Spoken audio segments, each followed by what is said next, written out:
Isa na naman pangarap na ruta mula sa aking bucket list ang aking papadyakin. Sa pagkakataong ito ay pupuntahan ko ang Simbahang Bato at ang kilalang Black Wall sa Laurel, Batangas. Isang destinasyong hinahangaan ng maraming siklista dahil sa steep climb ng mga ahon. Good morning! So ngayon na lang ulit nakaride ng ganito kaaga. Kasama ko ngayon ang NCR chapter at Laguna chapter. Kaya kailangan maaga ang ride out. Kasi sa Nuvali kami magkikita-kita. So time check, it's 4:35. Bale, zone 2 lang ang plano kong takbuhan. Hanggang Nuvali. Para di maubos ang lakas kasi Black Wall ang aming pupuntahan. Simbahang Bato tapos Black Wall pa Tagaytay. Di tulad sa tipikal kong biyahe na pumapadyak mag-isa. Kasama ko dito ang dati kong mga kagrupo sa 24/7 na magmumula sa NCR at Laguna. Mula sa 13 Martires ay unti-unti kong inahon ang 13 to Indang Highway at nagpatuloy hanggang sa marating ang Silang Cavite.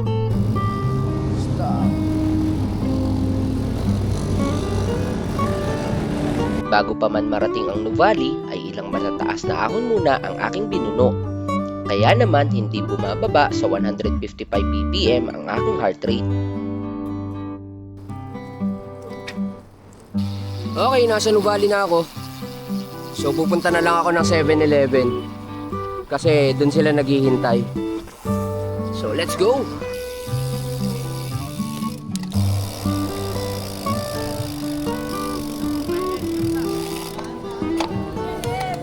Yo! Coach, good morning!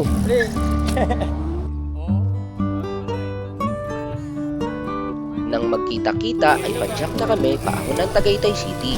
Ito lang ako, ako'y walang ensayo.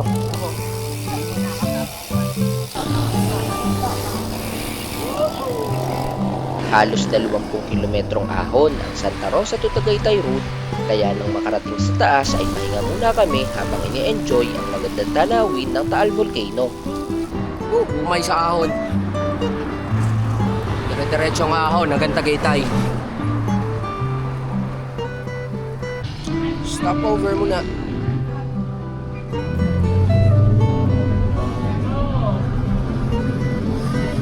Ilang minuto lang ay nilusong na namin ang Tagaytay to Talisay route ng Barangay Sampaloc.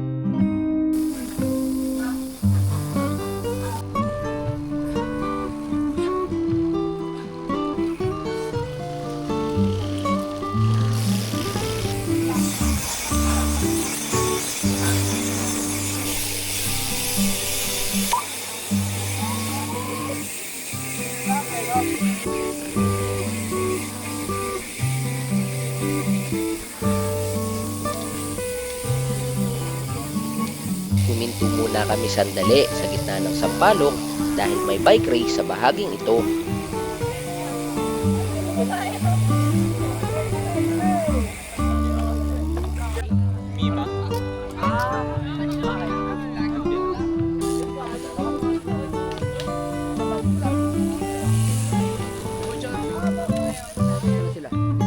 Ilang minuto pa ay tinuloy na namin ang aming paglusong.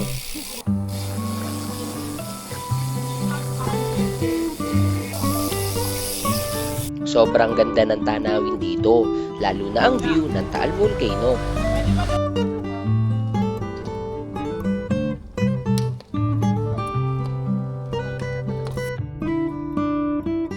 Nang marating ang kanto ng Barangay Sampaloc, Talisay ay kumana na kami upang puntahan ang aming destinasyon sa Laurel, Batangas.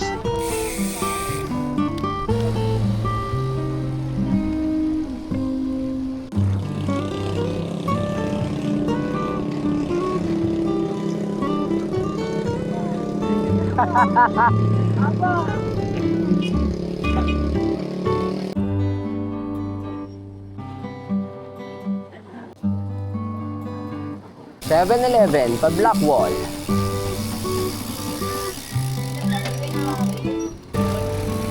Okay, pa Black Wall na kami. Nang marating ang 7-Eleven ay kumana na kami upang puntahan ang Simbahang Bato.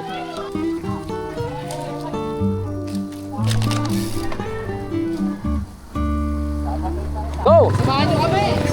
Let's go! Simbahan Bato. Makipot ang kalsada dito. Kaya naman, bigayan lang sa mga nakakasalubong na mga sasakyan.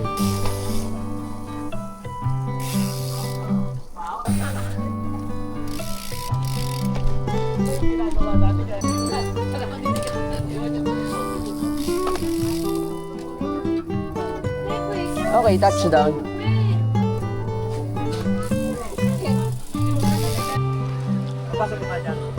Touchdown. Nang marating ang Simbahang Bato ay pahinga lang saglit bago tahakin ang ahon ng Blackwall.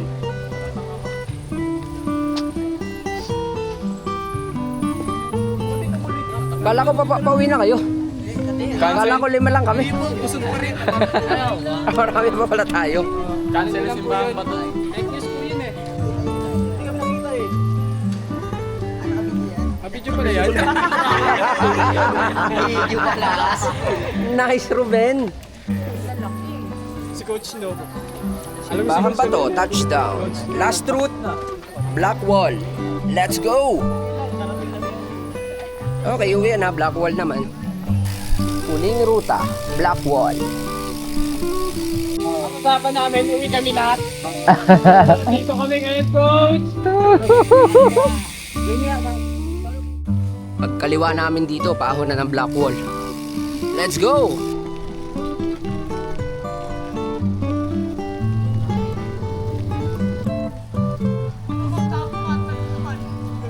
Bago umahon ng Blackwall.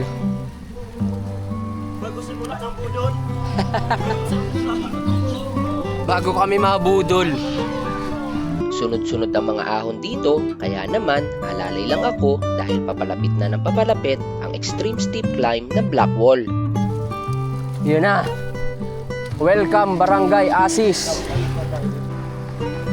Blackwall! Blackwall, mga ka-24/7. Blackwall! Nakahon na namin yan.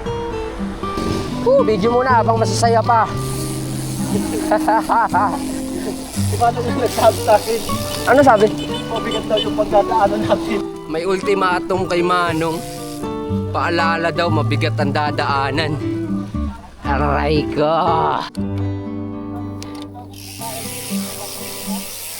Ahon! Binulungan nga daw sa kanina nung bantay doon. Lasing eh. Sabi, mahirap yung sasapitin. Kaya nga. Ay, lasing. Kurbada. Oo, yung pakurbada nga. Yung gitna nun, yun na yung matarik. Ah. Tapos ang taas nun yung tulay na, no? Oo. Dito ay nagtatanong ako sa aking mga kasama ng diskarte sa pag-ahon. First time ko kasing aahon ng Blackwall kaya hindi ko alam kung gaano kahirap ang daan dito.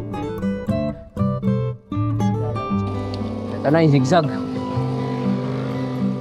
Abangan mo na ng ticket. Maraming lalakad eh.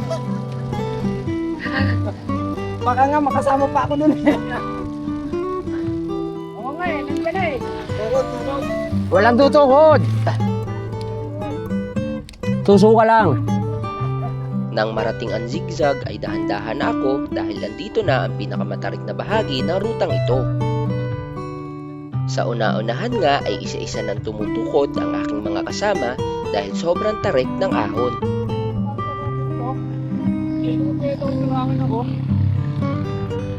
Cut na yun ha. Papi, Jihan. Gio!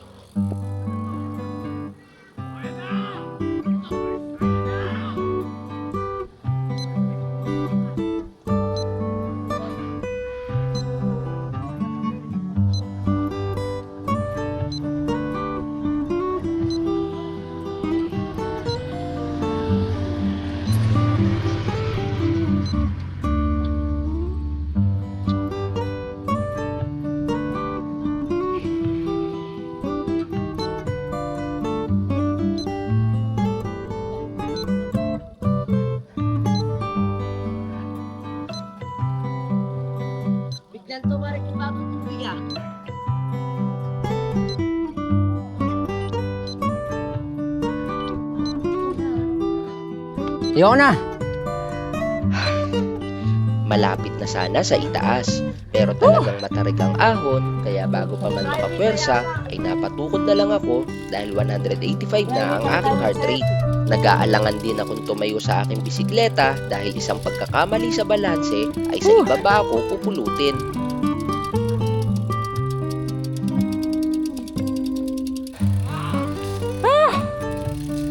Black wall!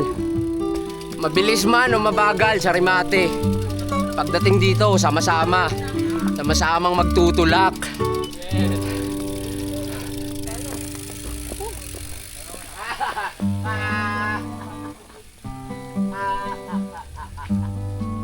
Si Marky lang ang hindi tumukod sa bahaging ito.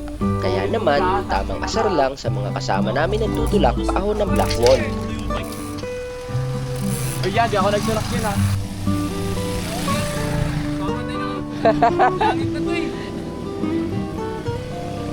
Tambay muna saglit sa Bridge of Hope para sulitin ang magandang tanawin ng lugar na to. Bridge of Hope. Nagpatuloy din kami agad sa pag-ahon dahil malayo at mataas pa ang aming papadyakin. Ano pa? Taas. Napabayaan na ang kalsada dito at ang mga damo sa paligid ang patunay na bihira ang dumadaan dito, kaya naman inukupan na nila ang kalye. Sa una-unahan ay hinintay namin ang iba pa naming kasama at nang makumpleto ay dumiretso na kami sa aming pag-ahon. Oh! Taas-taas pa rin tong isang to. One to lang. Talagang di na sanay umahon.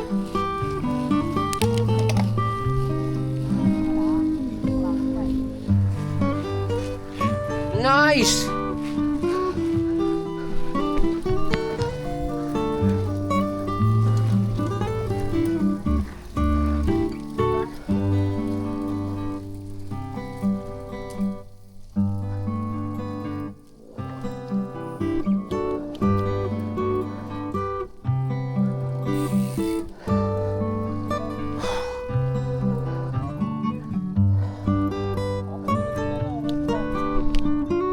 Wow. Super taas.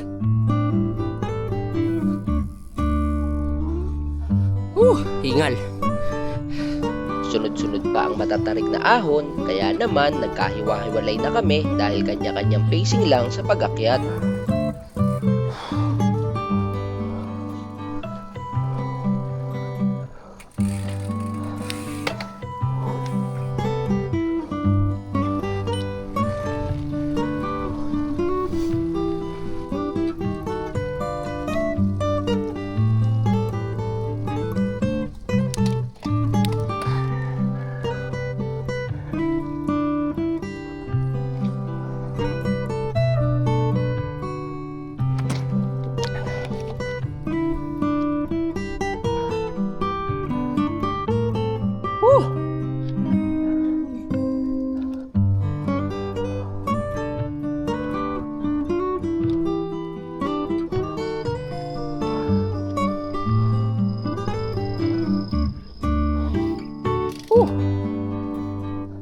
Tara. Sa pa to, matarik.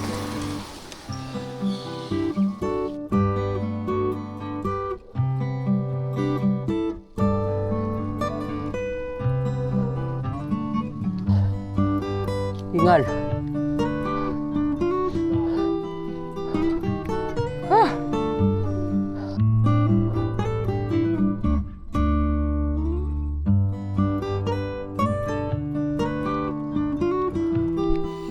Hingal. Black wall pa more. Haba. Kita na ang tuktok. Malapit na sa katotohanan. Hingal. Konti na lang. Let's go!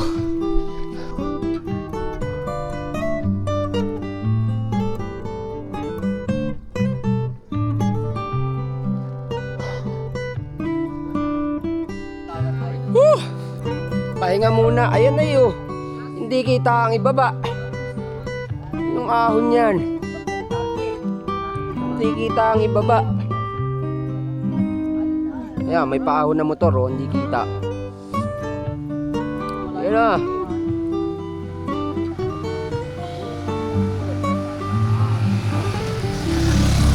Hindi kita ang ibaba. Okay. Ahon ulit. 1 to 1 ulit. Pag di kaya, tulak.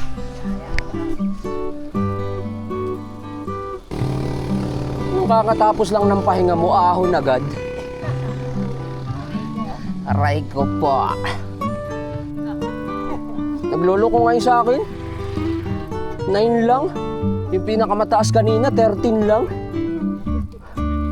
Nanginis kami. Kaya nga, Para daw banayad lang. banayad pero hindi mo na maipadala, no?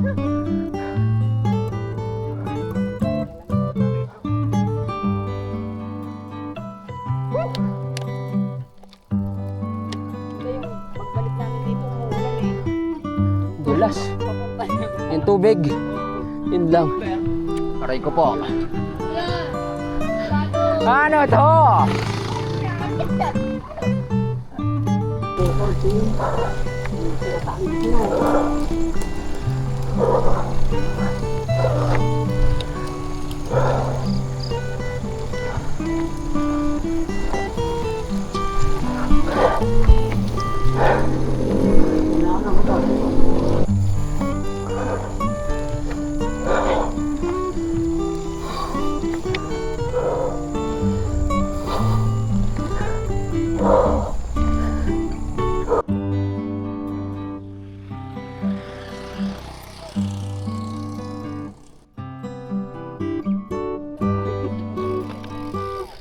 Mapapatanong ka na lang kung paano mo naahon yan. Hindi mo kita ang ilalim. Hindi kita ang ibaba. At ito na.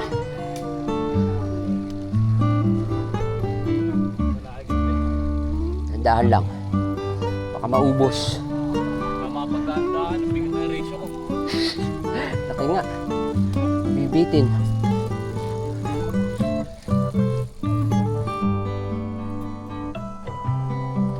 Aray ko, yan pala ang maano. Yan si Iko.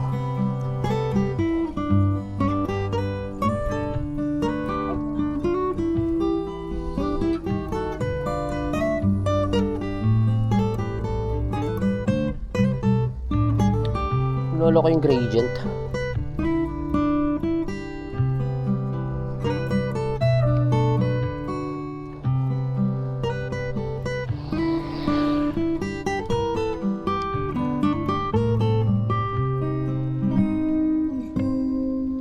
I love new gun.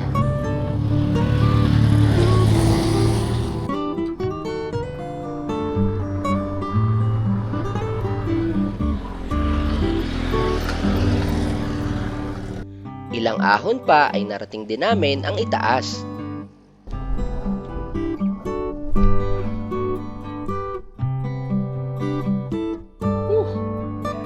Thank you, natapos din.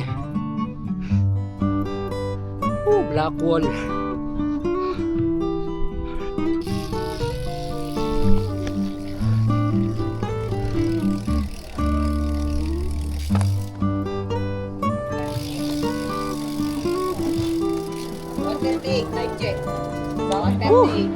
Barangay Niugan, Laurel, Batangas. Kasi itong apat na to. Nangunguna sa ahunan. Nakisakay na sa police mobile ang iba pa naming kasama dahil sa tarik ng mga ahon. Sige nga, ayun o, may bababa ng bike ko. Ayaw ka. Meron ba dyan? Meron ba? Ayun na, meron niya. Meron na. Kaya na nga. Ano yan? Ay, tatlo. Yudek. Biodek lang daw. Gilid. Patayin yung building doon eh. Sarap na, ano nga po, ayun yung habang naahon. Ayun niya kayo. Nagya kayo. Mabuti tinigilan kami. Kaya ano kasi talaga siya. Thank you po. Matapos kumain ng tinapay ay diretso padyak na kami papunta ng Tagaytay City at dito na din kami nagkahiwa-hiwalay pauwi sa aming mga destinasyon. Okay, uwian ha. Dito na ako dadaan sa Mendez. Mahirap man ang aming ruta ay hindi ito naging hadlang para tumigil sa pagbibisikleta. Bagkus, bawat ahon, pagod at patak ng pawis ay lalo pang nagbibigay sa amin ng inspirasyon na ipagpatuloy ang aming paglalakbay. Ang bawat ruta namin tinatahak ay hindi lamang pagsubok ng lakas ng katawan, kundi pati na rin sa tibay ng isip at determinasyon. Sa halip na matakot sa mahihirap na daan, ay mas lalo pa kaming naiengganyong humanap ng mas matitinding ruta na aming papadyakin sa mga susunod na araw. Dahil para sa amin, ang tunay na saya ng pagbibisikleta ay hindi lamang ang marating ang destinasyon, kundi ang bawat karanasan, tanawin,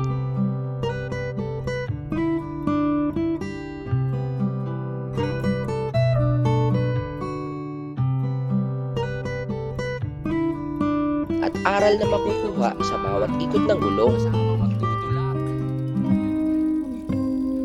Maraming salamat sa inyong panunood.